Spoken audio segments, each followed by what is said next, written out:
문제는 금리가 계속 내려가느냐. 연속성. 네, 연속성인데 저는 한 4% 정도까지는 내려갈 것 같아요. 성장률이 안정된다는 점, 물가가 좀 추세적으로 지금 잡혀가고 있다는 점, 국채금리는 3개월에서 한 6개월 사이에 4% 내지는 4% 이하로 떨어질 것 같다. 주식시장은 믿을 거는 그러면 경기 어떻게 돼? 네.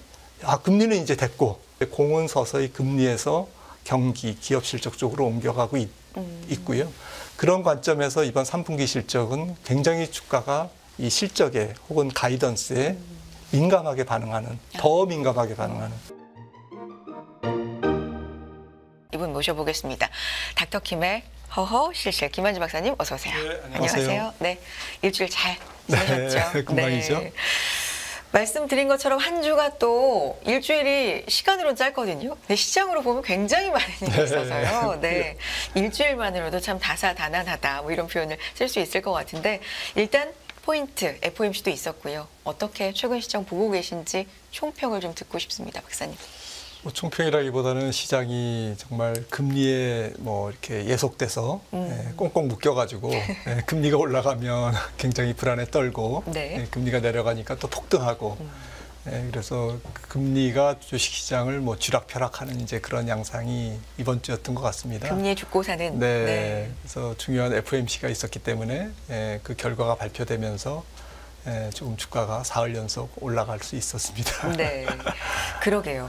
일단 좀 조정을 깊이 그래도 최근 몇 달 사이에는 최근에 겪었기 때문에 이 상승이 반갑기도 하면서 좀 불안하기도 하고 어떤 기준으로 봐야 되는 지금 약간 그런 상황인 것 같아요. 그리고 말씀해 주신 지금 금리에 따라서 울고 웃고 하는 상황이 있는데 최근 며칠은 좀 급격하게 또 하향 안정세를 장기물 중심으로 좀 보이고 있어서 이것 또한 어떻게 봐야 되는지 궁금합니다. 박사님.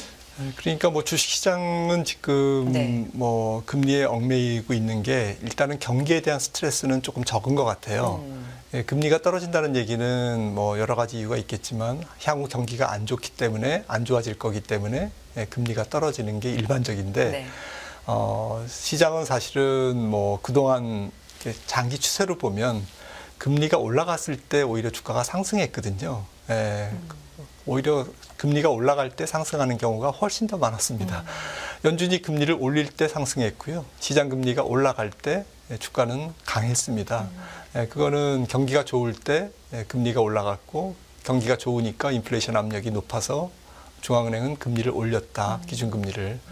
하지만 그럼에도 불구하고 경기나 기업 실적이 훨씬 더 금리 스트레스보다는 펀더멘탈이 더 좋아지는 그러한 기반으로 주가가 올라가는 이른바 실적 장세가 항상 주식시장에서는 조금 몸통이었다. 그게 중심이었다라는 건데요. 그런데 왜 그렇게 지금은 금리에 목매고 있느냐라는 것은 이례적이기 때문에 그렇습니다. 인플레이션 자체가 이례적인 데서 지금 내려오고 있고요. 많이 내려왔지만 아직까지도 과거의 평균에 비하면 높고요. 가령 CPI 3%대 초반은 과거에는 금리를 계속 올렸을 때 계속 올리면서 물가가 안 잡혔을 때 가장 고점의 소비자 물가가 3%대 중반이었거든요. 근데 지금은 9.1%에서 3%대 초반으로 내려오다 보니까 이게 지금 굉장히 낮아 보이는 거죠. 착시 현상입니다. 그래서 정리해서 말씀드리면 지금 시장은 경기가 나빠지느냐 좋아지느냐 그거는 일단 됐고 나중에 문제고 나중에 따져봐야 될 문제고 우선은 통화정책이 완화적으로 바뀌느냐 안 바뀌느냐 금리를 추가로 연준이 인상하느냐 안 인상하느냐 여기에 목매고 있기 때문에 왜냐하면 경기는 너무 좋은 상태에서 좀 정상적인 상태로 내려오는 과정이기 때문에 조금 정상적인 상황이라고 해도 과거 평균보다는 높거든요. 미국 실업률이 3.8%. 굉장히 완전 고용에 가까운 숫자잖아요. 아직도 기업이 900만 명 이상을 지금 일자리를 찾고 있습니다라고 공고를 하고 있고 이거는 역대급이죠. 그러니까 경기는 이제 됐다라고 하는 거죠. 물가가 잡혀야 되고 또 그 통화 정책이 안정권으로 이제 빨리 가져야 되는데 이 부분에서 지금 주식시장은 FOMC 이전에는 그러면 왜 빠졌느냐? 경기 금리가 조금 거꾸로 간 거죠. 네. 경기 지표는 사실은 뭐 그냥 뭐 약간 출렁출렁 되지만 그래도 조금 수위를 낮추고 있습니다. 예, 최근 뭐 한 몇 달 보면. 하지만 국채 금리가 수급적인 요인 여러 가지 이유로 5%의 미국채 10년물이 육박하다 보니까 주가가 이제 거기서 완전히 멘붕을 일으켰던 거죠. 예, 그런데 이번 주에는 이제 그것이 다시 조금 금리가 내려가니까 소위 금리가 위험지대에서 안전지대로 내려오면서 주가는 거기에 대해서 환호할 수밖에 없다라는 건데요. 문제는 질문 주셨듯이 이제 금리가 계속 내려가느냐. 연속성. 네, 연속성인데 네. 저는 한 4% 정도까지는 내려갈 것 같아요. 내년 한 초 정도까지 뭐 빠르면 연말에 갈 수도 있는 거고요. 지금 한 4.7, 4.8 정도 네. 사이인데 미국채 10년물 기준으로요. 한 4.0 정도, 한 70bp, 80bp 정도는 내려갈 것 같고요. 그렇게 보는 이유는 미국 경기가 분기 성장률로 보면 지난 3분기가 고점을 찍었다라고 봅니다. 4.9% 성장률 속보치가 나왔는데 물론 이제 계속 확정치로 가면서 조금 낮아질 거는 같은데 지난 3분기 미국 GDP에서 얻을 수 있는 힌트는 소비가 2.7%포인트, 4.9%의 분기 성장률, 연율 분기 성장률에서 무려 2.7%포인트가 이제 소비죠. 네. 소비가 기여를 했는데 이 소비가 이제 조금 저는 여러 가지 데이터를 보니까 내려갈 것 같다. 특히 실질 가처분 소득 증가율이 3분기에 마이너스 0.1을 찍었어요. 네. 그러니까 이거는 뭐 3분기에 느닷없이 찍은 게 아니라 지난 연초부터 1분기부터 계속 내려오고 있는 과정입니다. 그래서 저축률이 감소하고 미국인들이 물가가 낮아졌지만 그래도 물가 상승률보다는 소득 증가율이 조금 낮은, 그래서 실질 소득 증가율이 마이너스로 찍히는 그런 과정에서는 결국 시간 문제지 조금 GDP는 떨어질 수 있겠다라는 생각을 가졌고요. 또 기억하시겠지만 재고가 많이 기여를 했는데 네. 기업들이 생산을 많이 했다는 얘기거든요. 4분기에는 생산을 조금 줄일 것 같다. 그리고 제조업 단위 계속 뭐 PMI를 보셔도 그렇지만 제조업 PMI도 50 이하로 계속 유지, 기준선 이하에서 그렇게 움직이고 있듯이 제조업 경기는 상당히 미국마저도 제조업 경기는 서비스업 경기에 비해서는 상대적으로 굉장히 낮습니다. 그래서 이러한 부분들을 종합했을 때 4분기 미국 GDP 연율 성장률은 3분기 4.9%에서 굉장히 낮아진, 그것보다는 낮아진 2%대 중반 정도까지는 떨어질 것 같고요.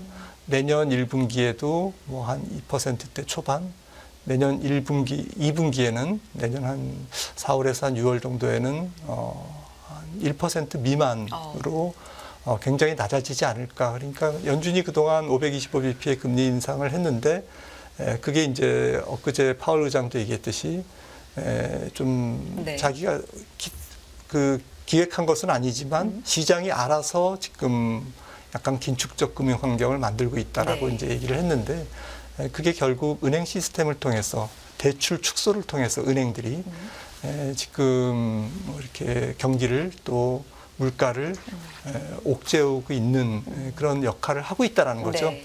그래서 종합적으로 봤을 때는 일단 수급적인 이슈, 국채 발행이 늘고 뭐 이런 부분도 있지만 그럼에도 불구하고 성장률이 안정된다는 점, 물가가 좀 추세적으로 지금 잡혀가고 있다는 점, 이 두 가지 점으로 국채 금리는 3개월에서 한 6개월 사이에 4% 내지는 4% 이하로 떨어질 것 같다. 그 과정에서는 이제 주식시장, 그 채권 시장의 어쨌든 노예로부터는 구속으로부터는 조금 풀려난 거죠. 네. 풀려나다 보니까 이제 주식시장은 믿을 거는 그러면 경기 어떻게 돼? 네. 금리는 이제 됐고, 금리는 이제 정말 고마워 금리 뭐 이러면서. 근데 금리가 떨어지는 이유를 보니까 경기가 안 좋을 것 같아, 뭐 기업 실적이 안 좋을 것 같아 이러면 주가가 또 오갈 데가 없는 거죠 이번에는. 그래서 이제 공은 서서히 금리에서 경기, 기업 실적 쪽으로 옮겨가고 있고요. 그런 관점에서 이번 3분기 실적은 굉장히 주가가 이 실적에 혹은 가이던스에 민감하게 반응하는, 더 민감하게 반응하는 그런 양상을 보일 수밖에 없다. 물론 4분기도 마찬가지고요. 네. 현재 얼마나 잘 버느냐 보다도 네. 예상, 네. 뭐 가이던스 이런 것에 좀 더 민감해질 수밖에 없는 네. 시장 환경이 된다. 그렇군요.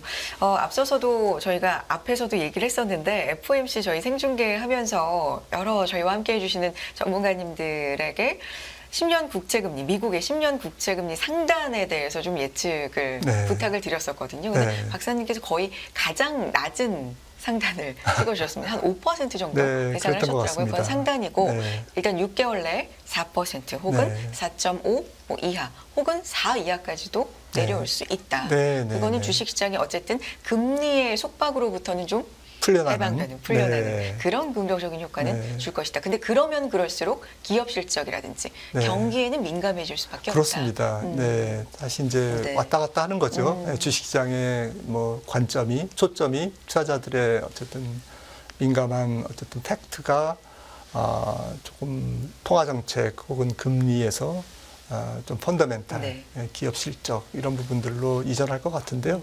그도 그럴 것이 지금 S&P 500 PR만 해도 지금 18.5배 그렇게 낮지 않거든요. PR의 역수를 주가 수익 비율의 역수를 취하면 그게 이제 기업 이익으로 기대 이익으로 우리가 조금 내다볼 수 있는 주식 투자에서 얻을 수 있는 기대 수익률.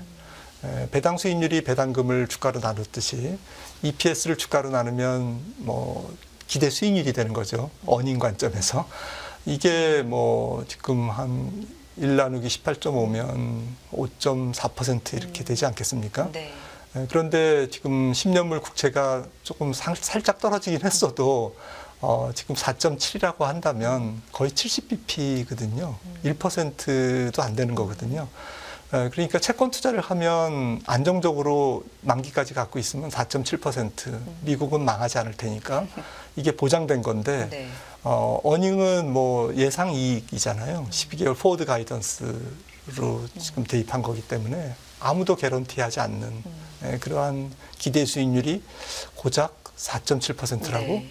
그러면 사실은 주식시장에 위험 자산을 사는 사람들 입장에서는 위험 보상이 굉장히 낮은 거죠. 좁은 겁니다.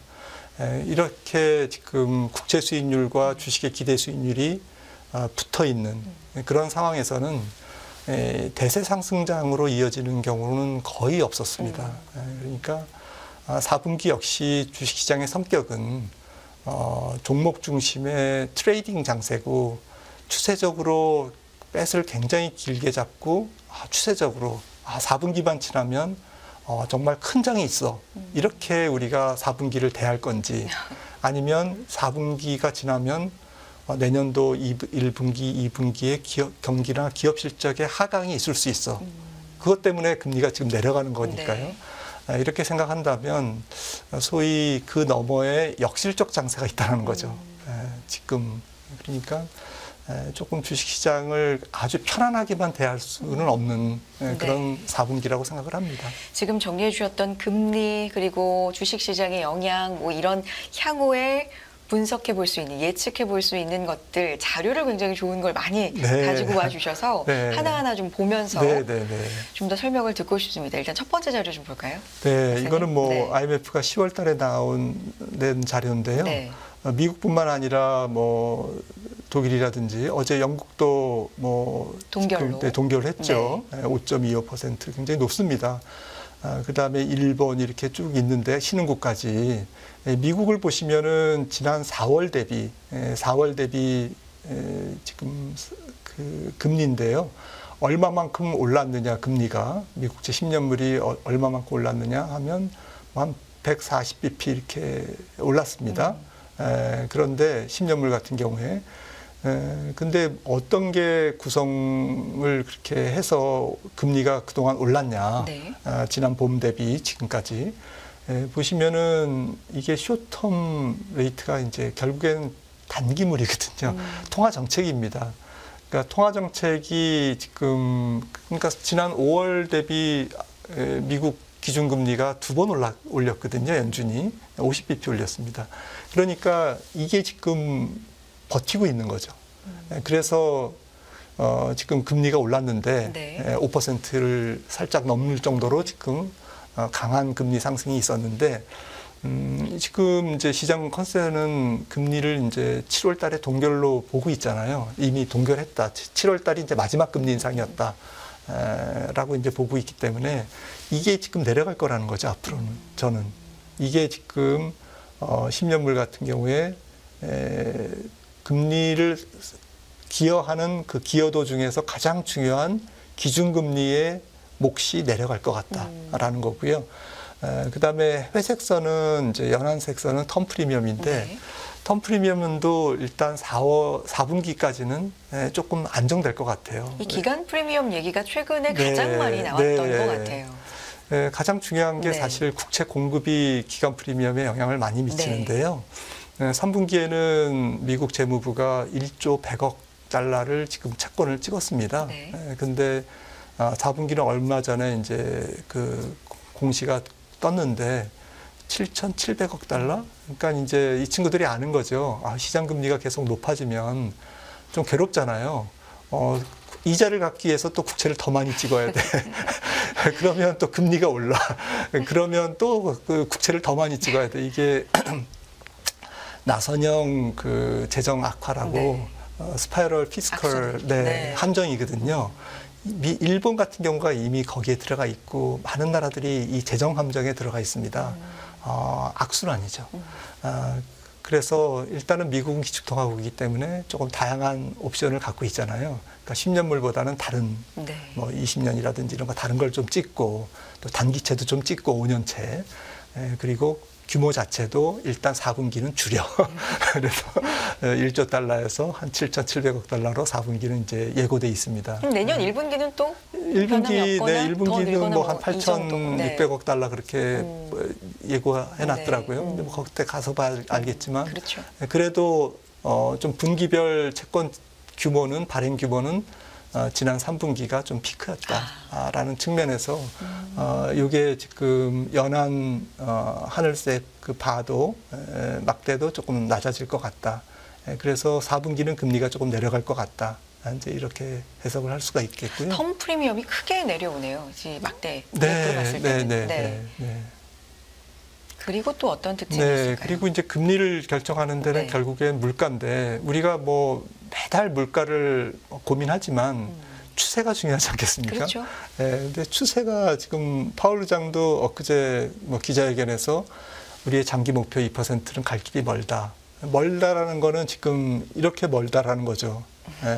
이거는 연준이 예상한 지표입니다. 연준이 9월 달 FOMC 끝나고 점도표하고 이제 SEP라는 걸 경제 전망을 내놓지 않습니까? 네. 거기에서 전망한 것에 이제 이렇게 약간 바처럼 주가 봉처럼 돼 있는 것은 이게 그 막대가 이제 중심선이고요. 너무 높게 예측한 위원이나 너무 낮게 예측한 위원들의 값은 빼고 중간 정도가 이제 그 몸통이고 사각형이고 네. 요 안테나 같은 거는 이제 좀 극단값이죠. 양쪽에 그냥 극단값이. 근데 어쨌든 추세는 지금 연준 위원들은 이렇게 보고 있고요. 이것도 뭐 달라지겠죠. 하지만 뭐 먼 건 잘 모르겠고 당장 2024년만 보면 2024년 거의 내년도 말까지 가야 겨우 2% 달성 활동 말동. 연준이 의원들은 지금 그렇게 보고 있는 거죠. 그분들이 저희보다는 전문가이기 때문에 저분들이 그렇게 보는구나. 그래서 파월 의장도 2% 갈 길 멀어. 그래서 금리 인하 우리 얘기해 본 적도 없는데 생각해 본 적도 없는데 네. 지금 그렇게 이제 답변한 네. 거죠. 이제 그런 배경이고요. 근데 박사님, 네. 그 9%대에서 지금까지 내려오는 것도 물론 뭐 단기간에 내려왔고 힘이 들었지만 이게 언제 2%까지 가지 했을 때는 그게 좀 더 팽배했을 때는 물가 목표가 꼭 2%대여야 돼? 네. 라는 질문이 상당히 많았던 것 네. 같은데 지금은 하도 2%대를 파월 의장이 강조를 하고 워낙에 의지를 강하게 보여줘서 그런지 그런 얘기는 좀 속 들어간 것 같아요. 네. 최근에 생각해 보면. 네. 그러니까 2%대까지 반드시 가겠다는 거죠. 뭐 별다른 일이 없으면은 그거는 꼴대는 바꾸지 않겠죠.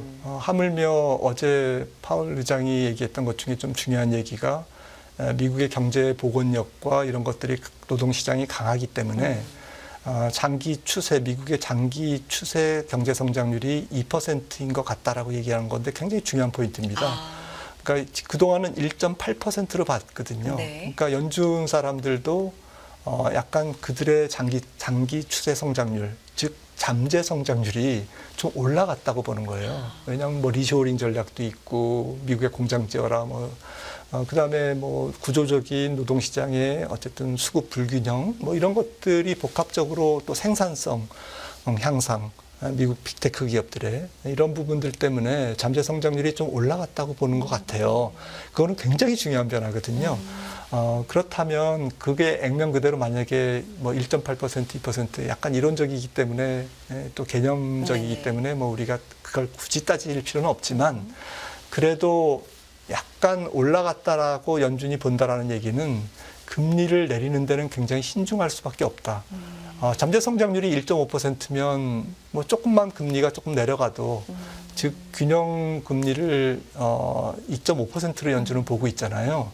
2.5% 정도까지 금리가 내려가면 기준금리를 내리면 그게 뭐 경제에 부담도 혹은 부양도 안 되는 그러한 중립적인 수준이라고 보는데 중립금리가 조금 높아지는 거죠.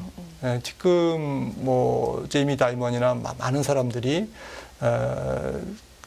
연준의 금리가 앞으로 또 아니면 국채 금리가 우리의 예상보다는 훨씬 높게 형성될 거다.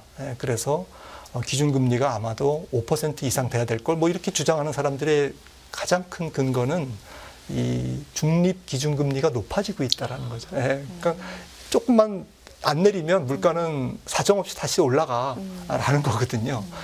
그래서 아마도 당분간은 파월 의장이나 연준 사람들은 2% 목표를 유지할 것 같고요. 네. 하지만 그럼에도 불구하고 우리가 지금 4분기 마켓을 볼 때 초점은 물가가 이렇게 떨어지고 있습니다. 우여곡절 끝에 지금 추세적으로 떨어지고 있기 때문에 국채 금리는 떨어질 거고 우여곡절 끝에 떨어질 거고 그래서 시장은 금리의 어쨌든 속박으로부터 조금 자유로운 4분기가 될 겁니다라는 것이 이제 제 의견입니다. 추세가 중요하다. 네네. 네. 다음 자료도 상당히 좀 알록달록 이게 뭐지 싶은데 설명을 네. 좀 부탁드릴게요. 어제 파월 의장이 네. QT는 당분간 하겠다. 네.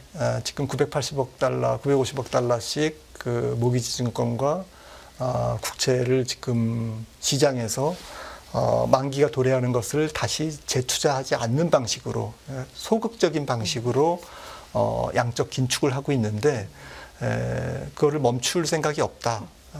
라는 이제 기자의 질문에 이제 그렇게 대답했습니다. 시장은 우리 이제 조금 뭐 금융 시장이 긴축되고 이래서 은행들 대출도 줄고 그래서 QT도 조금 앞으로 검토해 볼 수는 있어. 뭐 이렇게 이제 대답하기를 원했는데. 원했는데. 네, 원했는데. 아니야, 우리 뭐 그런 생각 없거든. 이제 그렇게 얘기한 걸 보고 제가 이제 이 차트를 네. 다시 한번 꺼내 봤습니다. 이거는 각국 중앙은행들의 이제 밸런스 시트라고 자산입니다. 채권을 혹은 유가증권을 시장으로부터 직접 얼만큼 매입했고 갖고 있느냐, 쟁겨놓고 있느냐라는 건데 이 파란색 선이 이제 연준이거든요. 네. 녹색은 이제 ECB네요.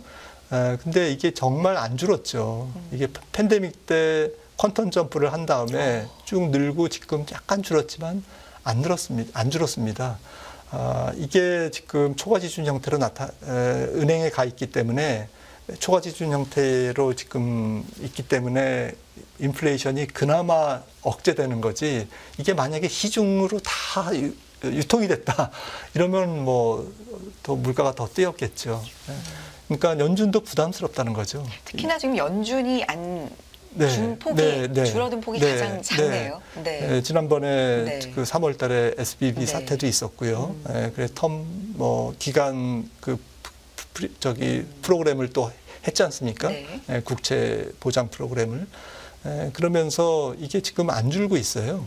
그러니까 이게 안 줄고 있다는 얘기는 연준도 앞으로 경기가 위축되면 조금 이렇게 정책 수단이 있어야 되잖아요. 정책 수단이 지금 없고 버퍼가 없다. 만약에 여기서 경기 침체가 오거나 아니면 뭐 그럴 일은 없겠지만 무슨 큰 금융위기가 왔다 그러면 이게 또 증가할 거 아닙니까? 네. 부담스러운 거죠. 부담스러운 겁니다. 그래서 이게 지금 보시면 장기 추세로 이렇게 퀀텀 점프한 적이 없었지 않습니까?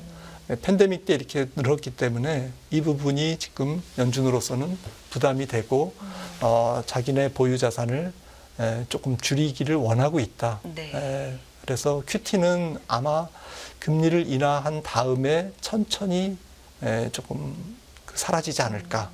그래서 그런 취지에서 파월 의장이 어제 그렇게 얘기했던 것 같습니다. 알겠습니다. 그래서 시장에 대해서 우리는 어떤 자세를 취해야 되는지로 좀 오늘의 이야기의 결론을 내려보면 자료 후반부에 가지고 네. 오신 뭐 증시 전반에 대한 자료가 한 2장 있는 것 같아요. 요거 바탕으로 좀 마무리해 주실까요? 네. 지금 금리가 지금 4분기에 이제 내려올 거라고 지금 말씀을 드렸고요. 내려오면 이 갭이 앞서 말씀드린 주식 수익률과 안전자산인 국채 수익률에 이제 그 비교를 하는 거죠. 네. 그래서 이게 조금 좁아져 있으면 이게 무슨 해협처럼 이렇게 좁아져 있지 않습니까? 주식시장에서 금리에 대비해서 주식시장 먹을 거 없는데 이제 이런 분위기라는 거죠. 하지만 이게 조금 넓어지면 주식시장이 여기서 이제 에어포켓, 좀 숨 쉴 공간이 생기는 거고요. 숨 쉴 공간이 생긴다는 얘기는 그래도 주가가 이제 떨어지기보다는 조금 편안한 상태에서 순항할 수 있다라는 거고요. 그런 측면에서 4분기는 좀 종목 장세, 특히 빅테크가 어떻게 이제 실적이 나오는지, 애플 실적이 뭐 지금 나왔습니다만, 그런 이제 큰 빅테크 기업들이 어떻게 미국 시장을 끌고 갈 건지, 거기에 따라서 전 세계 주식 시장이 좀 동반해서 울고 웃고 하면서 4분기는 그래도 산타랠리까지는 모르겠습니다만 그래도 3분기에 조금 험악한 분위기에서는 조금 벗어나는 편안한 4분기가 될 것 같습니다. 여기까지 듣겠습니다. 김한진 박사 함께했습니다. 박사님 고맙습니다.